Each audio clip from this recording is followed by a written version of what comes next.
Hello friends, मैं अभय वाजपेयी हाजिर हूँ कक्षा 11 के लेक्चर के साथ। कक्षा 11 से संबंधित जो भी थ्योरी थी, मतलब पिछले लेसन की, वो हम लोग लगभग ख़त्म कर चुके हैं। तो आज हम लोग अपने आंकिक प्रश्न पर चलेंगे। तो आंकिक प्रश्न पार्ट 1 हम शुरू करते हैं। आपको आपका प्रश्न आपके स्क्रीन पर दिख जाएगा। देखिए, हमारा जो पहला प्रश्न है वो है कि एक कण 2 मीटर व्यास के अर्धवृत्तीय पथ पर एक छोर से यात्रा करके दूसरे छोर तक पहुंच जाता है। गणना कीजिए। नंबर 1 कण द्वारा चली गई दूरी, नंबर 2 विस्थापन। तो यहाँ पे आप ध्यान दीजिए, कण का वो जो पथ है उसका व्यास क्या दे रखा है। इन्होंने व्यास दे रखा है, जो पथ है उसका व्यास दे रखा है 2 मीटर।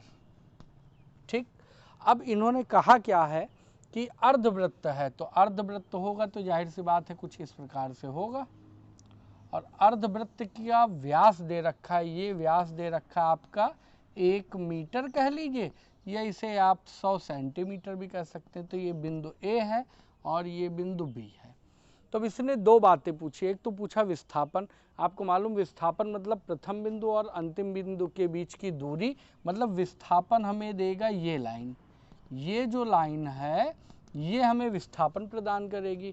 और दूरी का मतलब जिस पथ पर हम चले हैं उस पथ की लंबाई हमारी दूरी होती है। तो चले हम किस पथ पर हैं? चले हैं ये ऊपर वाले पथ पर। तो ये पथ की जो लंबाई होगी वही हमारी क्या हो जाएगी? दूरी हो जाएगी। तो दूरी का मतलब ये जो आपका अर्धवृत्त है उसकी ये परिधि, तो परिधि भी क्या हो जाएगी? आधी हो जाएगी। तो ध्यान दीजिए क्या हो जाएगा नंबर 1 में, क्या कण द्वारा तय दूरी, तय दूरी। तो कण द्वारा तय दूरी बराबर क्या हो जाएगा? ये बराबर हो जाएगा आपका इसका अर्ध परिधि कह लीजिए 1/2 और क्या हो जाएगा? परिधि। तो अब परिधि कितनी होती है? 2πr। तो 1/2 गुणे 2πr करेंगे तो 2 से 2 क्या होगा? कैंसिल। तो तय दूरी बराबर किसके हो जाएगा? ये हो जाएगा आपका पाई इंटू आर के। अब पाई का मान आप सभी को मालूम है 3.14 और गुणे त्रिज्या, व्यास आपका 2 है तो दिस इम्प्लाइज दैट आर बराबर क्या होता है? त्रिज्या का आधा। तो 2/2 करेंगे तो ये आपका 1 मीटर आ जाएगा। तो गुणा हो जाएगा 1। तो दूरी कितनी आ जाएगी? 3.14 और ये क्या आ जाएगा? मीटर आ जाएगा। तो पहला आंसर तो हमारा ये हो गया। अब दूसरा मैंने बताया विस्थापन। सेकंड में इसने क्या पूछा है? विस्थापन। तो आप सभी को मैंने बताया है कि विस्थापन का मतलब हुआ प्रथम बिंदु से अंतिम बिंदु के बीच की दूरी, अर्थात विस्थापन बराबर क्या हो जाएगा? AB की लंबाई। तो AB की लंबाई आपकी कितनी है? ये व्यास के बराबर है और व्यास हमारा क्या था? 2 मीटर था। सॉरी, यहाँ पे मैं 1 मीटर लिख गया, ये 2 मीटर था। तो यहाँ पे विस्थापन भी आपका AB की लंबाई बराबर क्या आ जाएगा? 2 मीटर। तो इस प्रश्न में जो हमारा विस्थापन है वो 2 मीटर के बराबर होगा और जो हमारी कण द्वारा A से B तक पहुँचने में तय की गई दूरी है वो दूरी आपकी 3.14 मीटर के क्या होगी? बराबर होगी। तो आइए चलते हैं हम अब अपने अगले प्रश्न की ओर। तो हमारा जो दूसरा प्रश्न है आपको आपकी स्क्रीन पर दिख रहा है कि एक कण जो है क्या करता है? प्रारंभ में 3 मीटर पहले पूर्व की दिशा में जाता है, फिर वह कण जो है वो 4 मीटर कहाँ जाता है? उत्तर की ओर जाकर अपनी यात्रा पूर्ण करता है। गणना करना है कण द्वारा तय की गई दूरी और दूसरी गणना करनी है कण द्वारा तय किया गया विस्थापन। तो ध्यान दीजिए, पहले कण किधर गया? पूर्व दिशा में। तो हमारे बोर्ड पर पूर्व की दिशा इस तरफ होगी। तो ये आपका हो गया 3 मीटर, आपका ये गया पूर्व की ओर। और उसके बाद इसने क्या कहा कि 4 मीटर ये किधर गया? उत्तर की ओर। तो 4 मीटर हमारा ये हो गया। तो अब ये इसने हमसे दो बातें पूछी हैं। पहला क्या पूछा है? कण द्वारा चली गई दूरी। तो तय दूरी क्या हो जाएगी? अब तय दूरी आप सभी जानते हैं कि तय दूरी पथ की लंबाई के बराबर होती है।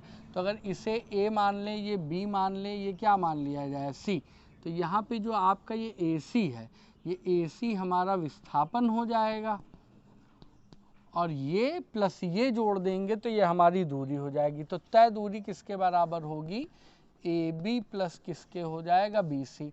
तो ए बी का मान हो गया 4 और बी सी का मान, सॉरी ए बी का मान हो गया आपका 3 और बी सी का मान हो गया 4। तो 4 3 टोटल कितना, 7 मीटर। ये हमारी तय दूरी हो जाएगी। अब नंबर 2 में बात कर रहे हैं कि विस्थापन कितना होगा। यहाँ मतलब ए से सी तक पहुँचने में आपका विस्थापन क्या होगा। तो विस्थापन में ध्यान दीजिए, ये आपका एक समकोण त्रिभुज है और समकोण त्रिभुज में AC एक कर्ण के समान काम करेगा। तो विस्थापन ये आपका AC के बराबर होगा और AC कर्ण बराबर क्या होता है, कर्ण बराबर होता है, आप ध्यान दीजिए, AC स्क्वायर बराबर क्या हो जाएगा, AB स्क्वायर और प्लस क्या हो जाएगा, BC स्क्वायर। तो AC स्क्वायर AC बराबर क्या हो जाएगा, अंडर रूट AB स्क्वायर और प्लस क्या हो जाएगा, BC स्क्वायर।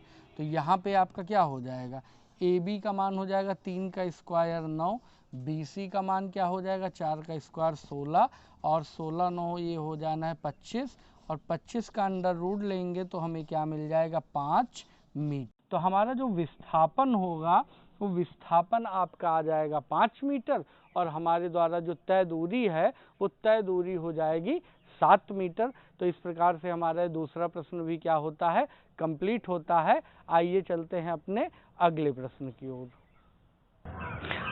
तो हमारा जो तीसरा प्रश्न है वो आपको आपकी स्क्रीन पर दिख रहा है कि एक कार किसी दूरी के आधे भाग को 40 किलोमीटर प्रति घंटा और शेष भाग को 60 किलोमीटर प्रति घंटा की चाल से तय करती है। कार की औसत चाल की आपको क्या करना है, गणना करनी है। तो देखिए हम मान लेते हैं कि कार जो है कि कुल इसको x दूरी तय करनी है। कार को कितनी दूरी तय करनी है, x दूरी। तो तय दूरी तो x हो जानी है। अब जरा ध्यान दीजिए, क्या कह रहे हैं कि प्रश्न में आप ध्यान दीजिए, एक कार किसी दूरी के आधे भाग को, आधे भाग को मतलब ये टोटल x है, तो अगर ये इसका मिड पॉइंट हो जाए तो ये भाग x/2 हो जाएगा और दूसरा ये वाला भाग भी क्या हो जाएगा, x/2। तो कह रहे हैं ये जो आधा भाग है, इस आधे भाग को किस चाल से तय किया जा रहा है, 40 किलोमीटर प्रति घंटा। तो यहाँ पे आपकी जो चाल है वो है 40 किलोमीटर प्रति घंटा और यहाँ बाद में, यहाँ के बाद इसने जब तय की है तो शेष भाग को क्या था, 60 किलोमीटर प्रति घंटा की चाल से, तो ये 60 किलोमीटर प्रति घंटा की चाल हो गई। तो इसने पूछा क्या है कि कार की औसत चाल की गणना कीजिए।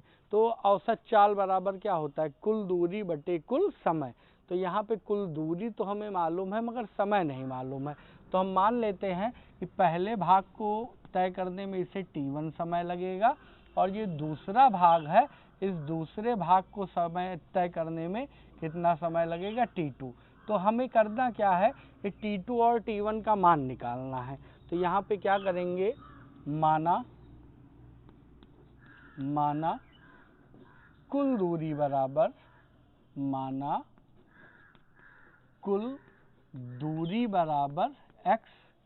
तो आधी दूरी कितनी हो जाएगी, आधी दूरी बराबर x/2 है ना। अब आधी दूरी या आधी दूरियों को तय करने में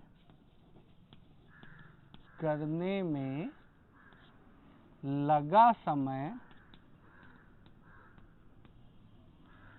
ये म है, ध्यान दीजिएगा आप, समय यदि t1 व t2 हो तब। t1 क्या हो गया, ये हो गया आपका समय। तो समय बराबर होता है दूरी बटे चाल। तो आधी दूरी कितनी, x/2 और इसके लिए चाल क्या है, 40। तो ये हो जाएगा x और 2 जाएगा बटे में, तो 40 दूना कितना आ जाएगा 80 और ये घंटा आ जाएगा।